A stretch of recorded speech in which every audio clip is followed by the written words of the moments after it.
ప్రముఖ సినీ నటి శ్రీమతి సంగీత గారి ప్రారంభించారు. IVF చికిత్సలో 25% భారీ discount, free doctor consultation, free ultrasound scan. 49 అంటే సంతానం, 49 అంటే సంతోషం. నమస్తే అండి. నమస్కారం సార్, ఈ వరదలకు సంబంధించి షర్మిల గారు కూడా వచ్చారు, జగన్మోహన్ రెడ్డి గారిని విమర్శిస్తున్నారు. అండ్ మొన్న జరిగిన ఏపీలో జరిగిన బీటెక్ కళాశాలలో జరిగిన సీసీ కెమెరాలకు సంబంధించి కూడా స్పందించారు. ఓవరాల్ గా మీరు ఏం చెప్తారు? స్పందించారండి షర్మిల గారు, ఏం స్పందించారు? టక్కుమని ప్రత్యక్షమైపోతారు. సంతోషం, రాజకీయ నాయకులు రావాలి, వచ్చిన కాడి నుంచి ముఖ్యమైన కార్యక్రమాల మీద కాకుండా మొన్న ఆ సీసీ కెమెరాల మీద కానీ లేదా ఇంకో దాని మీద కానీ మాట్లాడితే జగన్మోహన్ రెడ్డి గారి మీద పడుతున్నారు. నాకేమో అర్థం కావట్లేదండి. ఆవిడ వైఎస్ఆర్ తెలంగాణ పార్టీ మాజీ అధ్యక్షురాలు, గౌరవనీయురాలు, రాజశేఖర రెడ్డి బిడ్డ మాట మార్చుతో ప్రాణం పోతున్నా సరే అని చెప్పినవాడు. నాకు పక్క రాష్ట్రం సంబంధం ఏంటి?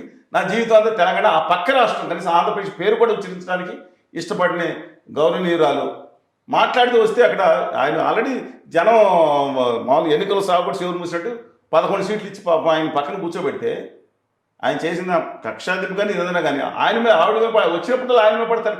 ఆవిడకి ఆస్తి కదాలంటే మిగతా చోట్ల సెటిల్ చేసుకోవాలి. బోళ్ళని మాధ్యమాలు ఉన్నాయి, బోళ్ళని చోట ఇదే పని అండి. 24 గంటలు ఇవాళ వాళ్ళకి దానికోసం వచ్చినా సరే ఇదే పని. ఏది వరదల కోసం వచ్చి ముందర దీన్ని మాట్లాడతారు. అసలు సేవా కార్యక్రమం ఏం చేస్తున్నారు? కాంగ్రెస్ పార్టీకి ఇంకా అద్భుతమైన కార్యకర్తలు నిల్చున్నారు. వాళ్ళకి నిలబడి ఒరిజినల్ కాంగ్రెస్ వాడు, వైఎస్ఆర్ తెలంగాణ పార్టీ క్యాడర్ కాదు. వాళ్ళు వచ్చి అక్కడ చేసుకున్నప్పుడు వాళ్ళ మీద మాట్లాడకుండా ఇలా మాట్లాడుతున్నారు. అలాగే ఇది ఏదైతే ఉందో డెఫినెట్గా ఒక పాయింట్ మాత్రం కరెక్టు. అక్కడ విద్యార్థులు ఏదైతే ఉన్నాయో అక్కడ డెఫినెట్గా అది మనందరి కన్సర్న్ అండి. అంటే అక్కడ సీసీ కెమెరాలు లేవని గట్టిగా చెప్తున్నారు. అధికారులు అందరూ ఎవరన్నా ఒక్కళ్ళు చూశారంటే పట్టుకెళ్ళిపోయారనేది అపోహ వచ్చినా అన్నిటికన్నా ముఖ్యం వాళ్ళ యొక్క ఆత్మగౌరవం మనకు ముఖ్యం. First we have to be with that students అండి. మహిళా విద్యార్థులతో పాటే మనం ఖచ్చితంగా ఉండాలి. 100% దానికి ఉండాలి. కానీ దయచేసి వారు కూడా ఆలోచించాల్సింది ఏంటంటే, ఈ ఒక దిక్కుమాల బ్యాచ్ ఒకటి ఉంటుంది. ఆ చెడ్డ కోతి వనమంతా చెడిపిందని ఉంటుంది. ఒక అబ్బాయి కానీ అమ్మాయి కానీ నైతిక విలువలో పతనం అయిపోతే మిగతా అందరిని చెడిపేస్తాను చూస్తారంటే ఒక బ్యాచ్ ఒకటి ఉంటుంది, దిక్కుమాల బ్యాచ్. వాళ్ళు చేసిన యాదవ పనుల వీడియోలు, సన్నాసి వీడియోలు, దిక్కుమాల వీడియోలు వాళ్ళు గొడవలు పడి షేర్ చేసుకుని మిగతా అమ్మాయిలందరినీ బ్లేమ్ చేయాల్సింది లేదా చేసే నిజంగా అలా చేస్తే మాత్రం వాళ్ళు ఊరేయాలండి. కెమెరాలు పెట్టిన వాళ్ళని ఊరేయాలి. మామూలు శిక్ష కాదని చెప్తున్నా. అలా పెట్టలేని సందర్భంలోనే షేర్ చేసుకునే ఎందుకండి ఇవన్నీ దిక్కుమాలి, ఈ ప్రేమాల పేరు పెడితే అంత దాటివి దిక్కుమాలి అన్నీ నేను చెప్తా ఉన్నాను. చాలా ప్రమాదకరం. ముఖ్యంగా మహిళా విద్యార్థులకు చెప్తున్నాను, ఈ దిక్కుమాలిన ఆ ట్రాప్లో పడొద్దండి. మీరు వాళ్ళ ఏదంటే ప్రేమకేనో ఇన్ఫాచ్యుయేషన్స్కి అంతకు మించిన మిగతా బయాలజికల్ లీడ్స్ అని చెప్పి చేసేదానికి దయచేసి చదువుకునే వయసులో అది మంచి పద్ధతి కాదు.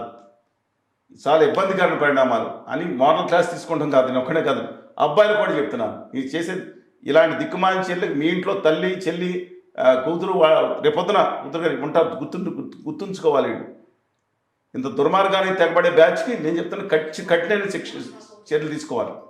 అండ్ ఇక్కడ తెలంగాణలో హైడ్రా చేస్తున్న ప్రకంపనలు మనం చూస్తూనే ఉన్నాం. ఖచ్చితంగా ఏపీలో కూడా హైడ్రా అటువంటి చర్యలకు పాల్పడబోతుంది అంటున్నారు. అవసరం ఉంది, చెరువులు కట్టడాలు కాపాడాల్సిన అవసరం ఉంది. కానీ కక్షాదిం చర్యలు తీసుకోకూడదు. కాకపోతే అలా అయితే ఫస్ట్ ఎవరి ఇల్లు కూల్చుతారంటారు సార్ మీరు? జగన్మోహన్ రెడ్డి గారు అండ్ బ్యాచ్ చెప్పేసి చంద్రబాబు నాయుడు గారు ఇల్లు అన్నారు, అక్కడేమో మిగతా వాళ్ళు అన్నారు. ఇవన్నీ పక్కన పెట్టేయండి. కానీ ముందట అక్కడ ఉన్న వరదలు కానీ ఇవి కానీ ముఖ్యమైన రక్షణ చర్యలు తీసుకోవాలి, సహాయక చర్యలు చేపట్టాలి. తర్వాత మనం హైట్ గురించి మాట్లాడాలి. ఇప్పుడు మాజీ ఎంపీ నందిగం సురేష్ గారు అరెస్ట్. సో నెక్స్ట్ ఎవరు అనేది ఒక క్వశ్చన్ మార్క్. అంటే క్యూ పెరుగుతుందేమో అంటున్నారు. రెడ్ బుక్ ఇంకా ఇప్పుడే అమల్లోకి వస్తున్నట్టుంది. అసలు రెడ్ బుక్ ఉందా సార్? నేను గొప్పగా మాట్లాడిన కానీ ఆయన మీడియాలో ఆయన మాట్లాడిన విధానం అసలు బాగలేదు. నేను కూడా చూశాను. రెడ్ బుక్ ఉందంటారా? ఉంటుంది, లేకుండా 10 సార్లు చూపిస్తుంది. అది మాయా ప్రపంచం వస్తుంది. కానీ దాని మీద బయట కక్షాదింపు చర్యలని కాదు. డెఫినెట్గా ఒక పార్టీ కార్యాలయం మీద ఇంకో పార్టీ వాళ్ళు వెళ్ళి దారుణం చేయటం అనేది రాష్ట్ర చరిత్రలో చాలా రేర్ ఈవెంట్ అండి. మంచి పద్ధతి కాదు. అలాగని అరెస్ట్ని సమర్థిస్తున్నాను కాదు. దయచేసి మిగతా వాళ్ళ మీద చేసినప్పుడు కూడా చర్యలు తీసుకోవాల్సి ఉంటుంది. ఇంకా ఎంతమంది వస్తారో నాకు తెలియదు. కానీ ముందల జగన్మోహన్ రెడ్డి గారు కక్షాదింపు చర్యలు పెట్టుకుని షెడ్కి వెళ్ళిపోయారు. ముందల ప్రాధాన్యత కార్యక్రమాలు చూసుకుంటే చట్టాన్ని తన పని చేయని చేదట్టు పని కోరాలి.